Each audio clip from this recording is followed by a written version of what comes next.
이제 제2 경인고속도로에서 영동고속도로 올라탈 거예요. 서창 분기점입니다.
영동고속도로 종점이네요, 여기가.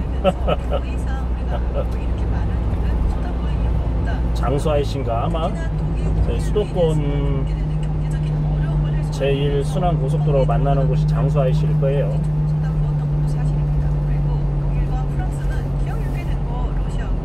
약 600m 앞에서 부천 장수 IC 인천대공원 방면 고가도로로 진입하세요.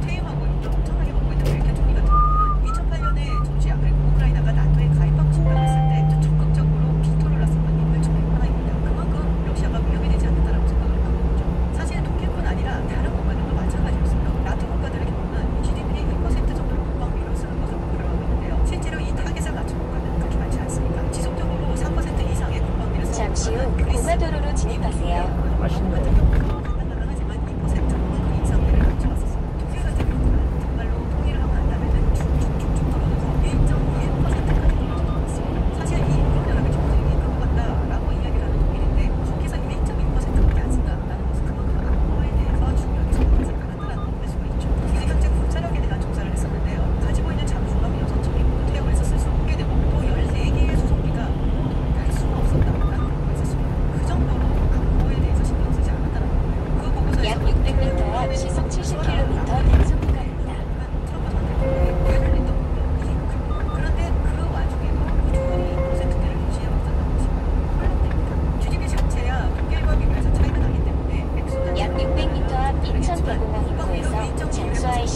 지하철도로 진입하세요.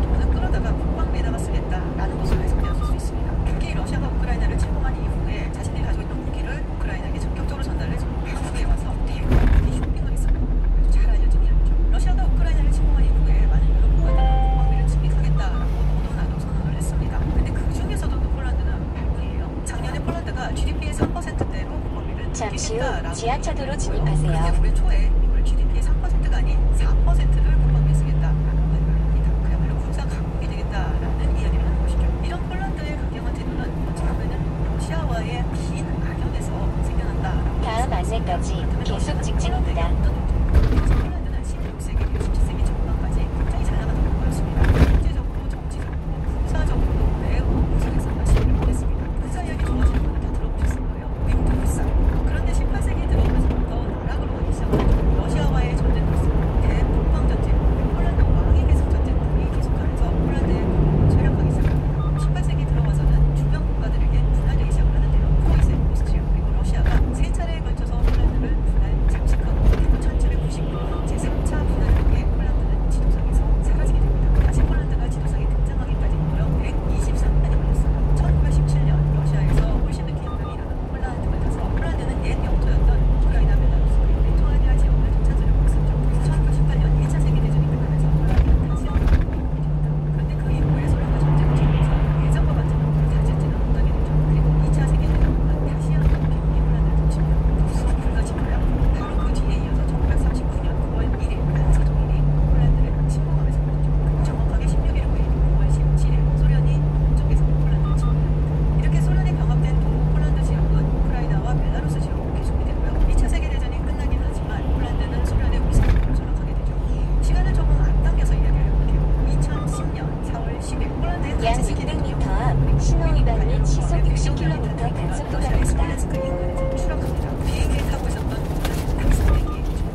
살해한 것은 폴란드가 다시 한번 재기할 수 있는 싹을 완전히 밟아버리기 위해서였다라고 알려져 있습니다. 사실 소련 측에서는 처음에는 이것이 나치의 소행이다라고 부인했었어요. 결국에는 이것이 소련의 만행이었다라는 것이 밝혀지게 되었죠. 이 사건은 아직도 많은 폴란드인들에게 무서운 상처로 남아 있습니다.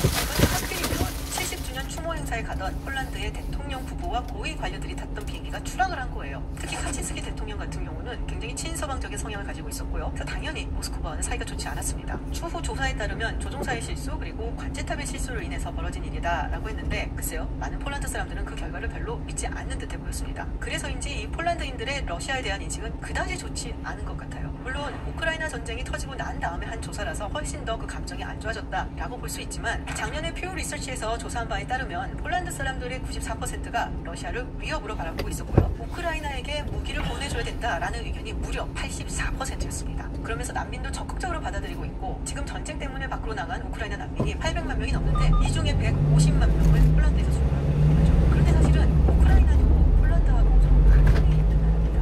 2차 세계대전 당시 무려 12만 명이나 되는 폴란드 그리고 유대인을 학살한 전례가 있습니다. 우크라이나 민족주의자들이 당시 소련에 맞서서 우크라이나 독립을 수립하겠다라고 하면서 나치 독일과 손을 잡고 폴란드계 주민들 유대인을 무척이 적박사를 했었죠. 그 학살의 대표적인 인물이 바로 스테판 약 600m 앞에서 부천 신천 순세역 방면 왼쪽 지하차도로 진입하세요. 대통령과 러시아 측에서 우크라이나 내에 대인이나 적당해야 된다라고 이야기를 했다고 지금 이 문제를 주장한 사람들이 것입니다.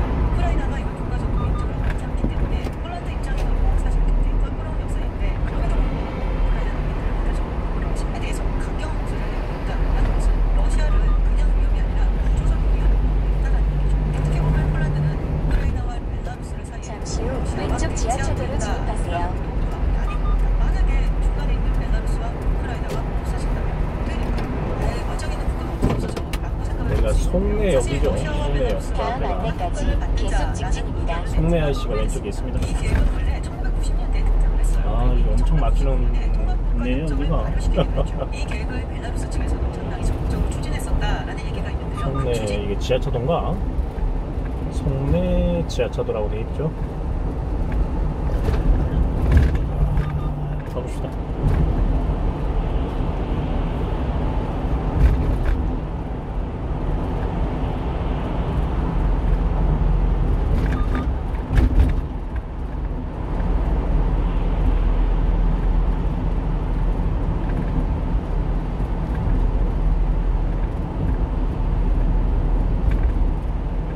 와, 어마무시하구만 저 앞에. 약 600m 앞 신호 위반 및 시속 50km 단속 구간입니다. 엄청납니다, 엄청나.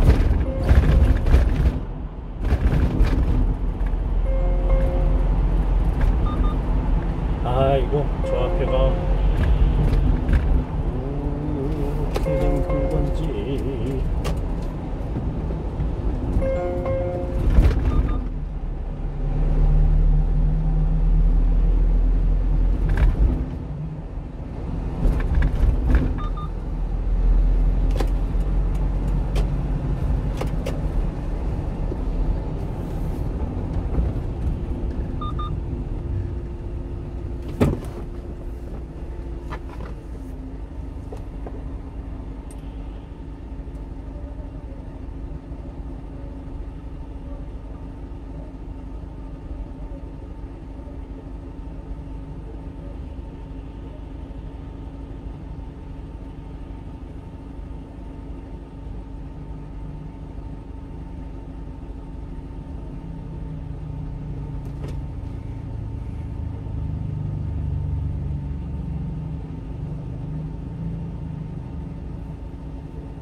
앞 중동전화국 사거리에서 시청, 시의회 방면 우회전입니다.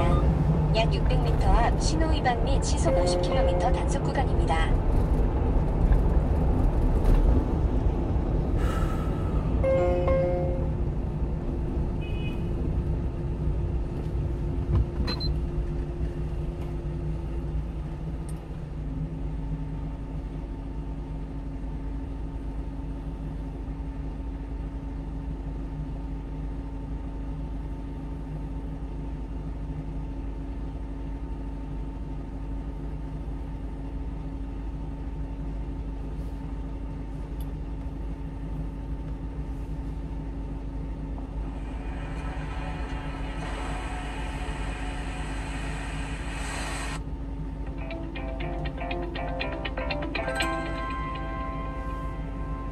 천지창조를 설명할 때 저녁이 되고 아침이 되니 이는 첫째 날, 둘째 날, 셋째 날. 오늘날 현대인들은 아침이 하루의 시작이죠. 그렇다면 왜 성경은 아침이 아닌 저녁부터 하루가 시작된다고 말하는 것일까요? 일단 우리는 성경의 1차 독자들인 이스라엘 사람들이 고대 셈족의 후예임을 잊어서는 안 됩니다. 고대 이집트를 비롯한 로마 등의 다른 나라들은 대부분 하루가 낮으로 시작을 해요. 그런데 유독 셈족 계열인 메소포타미아 사람들은 저녁부터 하루가 시작됩니다. 이 지역에서 건너온 사람들이 바로 이스라엘 사람들이죠. 아브라함이 바로 메소포타미아 남부 우르에서 건너오지 않았습니까? 그래서 지리적으로는 이집트와 가깝지만 문명적으로는 메소포타미아에 더 영향을 받았던 것으로 보입니다. 그렇다면 메소포타미아 사람들은 왜 하루의 시작을 저녁으로 잡았을까? 이는 더운 낮을 피해서 시원한 밤에 활동을 많이 하는 그들의 라이프 스타일과 관련이 있어 보입니다. 메소포타미아 지역은 낮에는 아주 태양빛이 뜨겁거든요. 그래서 이 일을 도저히 할 수가 없어요. 그래서 파여진 수로를 이용해서 농사를 짓고 밤에는 별빛이나 달빛을 이용해서 시원한 공기 속에 밭에 물을 드는 작업들을 했다고 해요. 그러다 보니까 자연스럽게 저녁이 하루의 시작이 된 것이죠. 그런데 그러다 보니 메소포타미아에서는 자연히 태양신을 숭배했던 이집트와는 달리 무슨 신을 더 숭배했겠습니까? 바로 달신, 난나 혹은 신이라고 불렸던 달신을 태양신보다 더 크게 숭배를 했습니다. 그래서 그들은 초승달이 나타나는 초하루에 축제일을 만들어 즐겼다고 해요. 보름달도 아닌 초승달인 이유는 보름달은 이제 지는 일만 남았잖아요. 작아지잖아요. 그래 초승달은 이제 막 커지는 일만 남았거든요. 빛을 내면서 커지는 일만 남았기 때문에 초승달을 축제일로 지켰다고 합니다. 이런 달신 숭배가 남부 지역의 갈대아 우르에서도 크게 성행했고 북부의 하란에서도 신이라고 불리는 달신 숭배에 열심히 합니다. 그래서 아마 바로 이 때문에 가나안 땅을 향해서 가던 데라의 집안, 데라가 주도해서 처음에는 움직였죠. 그 속에 아브라함이 있었고, 그런데 이 데라가 가나안 땅에서 가던 중에 하란에서 멈춰서 더 이상 움직이지 않잖아요. 그게 아마 달신 숭배, 익숙한 달신 숭배 지역을 만나서 그런 게 아닐까? 그래서 결국에는 아브라함만 가나안 땅으로 이동하고 그의 형제 나홀의 집안은 하란, 달신 숭배 지었던 하란에 남았지 않습니까? 그래서 어떻게 보면 이 아브라함이 떠나는 사건은 달신 숭배로부터 떠남이 아닐까 생각해 볼 수도 있어요. 오늘날 이슬람 신도들이 모세 오경도 야, 이 우체국이 있네. 창세기 이야기를 읽으면서 이슬람 제국이 있어요. 잠시 우체국을 들려서 일을 볼까 했는데 여정에 동참해서 이슬람에서 떠나서 하나님의 길로 나올 수 있었으면 좋겠습니다. 안 되겠다. 그렇다면 자연스레 다음으로 궁금해지는 것은 저녁부터 시작된 하루를 어떻게 나누고 성경은 또 이를 어떤 방식으로 기록했고 이를 또다시 오늘 우리 시간으로 바꾸면 몇 시로 이해해야 하는가 하는 점입니다. 궁금하시죠? 일단 현대의 24시간 이 개념은 철저히 도시화되어가는 근현대에 들어서 24시간이라는 개념이 들어왔다는 사실 여러분 잊지 마시고, 당시 고대는 농경사회였기 때문에 일단 시간이 그렇게 오늘날처럼 디테일할 필요가 없는 시대였어요. 되게 시간이란 개념 느슨한 시대였다는 거예요. 예를 들어 현대무역, 외질무역 이렇게 표현하면 오늘날 우리의 시간으로 환산을 한다고 하더라도 그 정확하지 않다는 거예요. 해를 보면서 판단하는 거, 달을 보면서 판단하기 때문에 시간으로 계산을 하는 것도 구약의 시간 부분입니다. 일단 먼저 기준을 잡는 게 중요한데 저녁부터 하루가 시작된다고 하니까 그 저녁은 해질 때니까 대충 오후 6시 정도라고 봅니다. 그래서 6시를 기준으로 해서 구약에서는 밤이 시작되는데 초저녁, 깊은 밤, 다굴무렵, 동틀무렵과 같은 표현으로 밤을 구분을 했어요. 정말 느슨하죠. 낮은 해뜰 무렵, 정오, 해질 무렵과 같은 표현으로 구분을 했습니다. 따라서 여러분들이 이런 표현들이 구약 성경에 나오면 구약 사람들이 낮과 밤을 그들이 시간을 하루로 구분하는 익숙한 표현법이구나 그렇게 이해하시면은 여러분들 조금 더 그 시대 사람들의 마인드로 구약 성경을 관찰할 수 있을 것 같습니다. 예를 들면 창세기 15장 12절을 보면 해질 때 아브라함이 깊이 잠든 중에 캄캄함이 이맘으로 이런 표현이 나옵니다. 그래서 여러분들이 해질 무렵, 낮과 밤의 딱 경계 사이에 그 시간대를 얘기하는구나 그렇게 이해를 하시면 될 것 같아요. 자, 그럼 이제는 신약의 시간 구분입니다. 신약이 조금 더 중요한데요. 일단 신약시대, 그러니까 주후 1세기 시대는 정치, 문화, 종교 모든 면에서 절대적인 영향을 미쳤던 제국이 있었죠. 나라가 있었죠. 바로 로마입니다. 언어, 달력, 시간도 당시 유대사회는 로마의 영향을 받지 않을 수가 없었어요. 왜냐하면 로마가 그 시대에는 표준이었기 때문에 그렇습니다. 따라서 성경시대 유대사회는 거의 로마의 시간 구분을 따랐는데요. 일단 로마의 밤 시간대는 모든 행정기관의 문을 닫고 업무를 중단하였기 때문에 로마의 밤 시간 또한 느슨했다고 합니다. 그래서 오후 6시부터 아침 6시까지 12시간 동안 초저녁, 자정, 다굴무렵, 새벽 같은 표현으로 밤 4경으로 구분을 했습니다. 1경, 2경, 3경, 4경. 그러니까 초저녁은 대략 오후 6시, 맛있어요. 9시, 자정은 와, 나 저희 쌍놈 새벽은 3시, 어떻게 6시. 저지랄병으로 막 달려가냐. 아유. 14장 25절이고요. 밤 4경에 부천 시청이죠? 위로 걸어서 제자들에게 부천 시청.